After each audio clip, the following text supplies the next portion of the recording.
Well, it's been a very big week for law enforcement here in Montreal and even in Laval. We're talking about a huge coup to organized crime.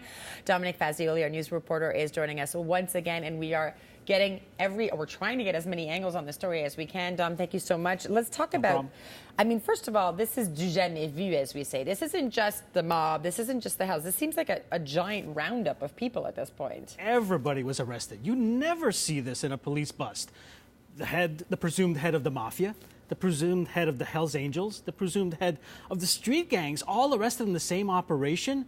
We're talking about Leonardo Rizzuto, the son of Vito Rizzuto. Mom Boucher is linked to this story. Mom Boucher, who is already in prison, and this is another interesting angle on this. He's already in prison, but it appears that he's still very much in the drug trafficking game. Is this what's come out of this? We found out, from the press conference on Thursday, that he's still getting a cut of some drug trafficking profits. And obviously they had surveillance on him, and apparently his daughter was visiting him on a regular basis, and he was whispering little somethings in her ear about a plot to murder a rival who is currently detained in another prison. So he still has a lot of weight in organized crime. You wouldn't think that before we heard this, but because he's behind bars, right? So the majority of people at home will say, well, you're behind bars. We're not innocent enough to think that nothing bad happens. But this level of involvement, I have to ask you, excuse me, Dom, when you look at this, does this surprise you? I mean, you've followed all of these different groups for so many years. Is this kind of working together so closely, all the Hells, the Mafia, does it surprise you?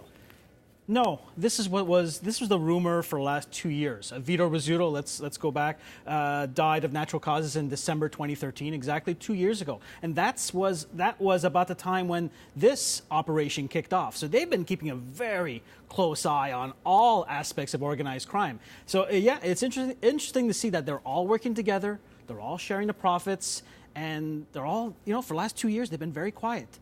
And that's why, they've been hard at work. Yeah. Apparently. And been using a lawyer's office to conduct all their business, allegedly. So allegedly. That's incredible. I can't wait for the evidence to come out in the trial. So at this point, they're going to be back in court next week, we said. Yep. And then that's for bail. And then you're expecting this will take some time, though. Oh, God. You know what? There's close to 50 people who have been arrested.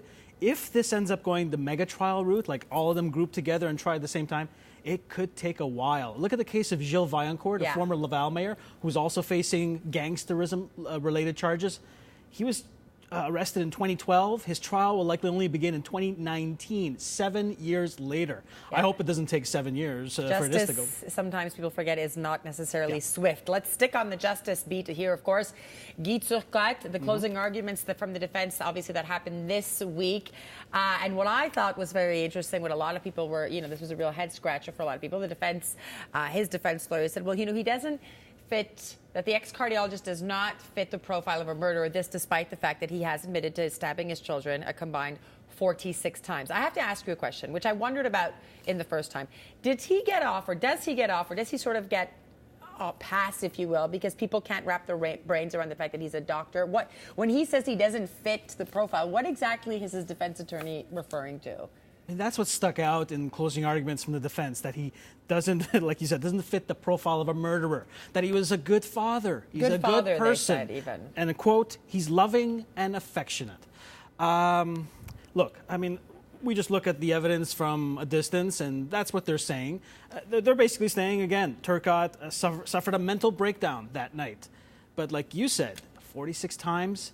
How is the jury? This was a lengthy process. Those children did not die quickly. So that probably took an hour or so. So it wasn't a spur of the moment, temporary insanity scenario. The Crown should begin presenting its closing arguments next week. And I'm anxious to hear what Prosecutor René Verret, how he tackles the evidence. And I think he'll just say, listen, this is all lies, like the prosecution did in the Luca Magnotta case. Mm-hmm. I'm curious to know, what do you think? Do you think the jury's going to buy it this time again? Do you think that they will think, okay, he lost his mind and that's it. This is not in his character. What's your gut feeling on this? I think the biggest challenge, and I've said this before, I think the biggest challenge for the defense is what happened a few years ago. There was such outrage when he was found not criminally responsible. look, you have to be on another planet to not know that case. Yes, you're the jury in the second case. You're supposed to block out what happened on the outside. Impartiality, yeah. But I think it'll affect them. And look, I don't know what will happen, but it's in the back of their minds.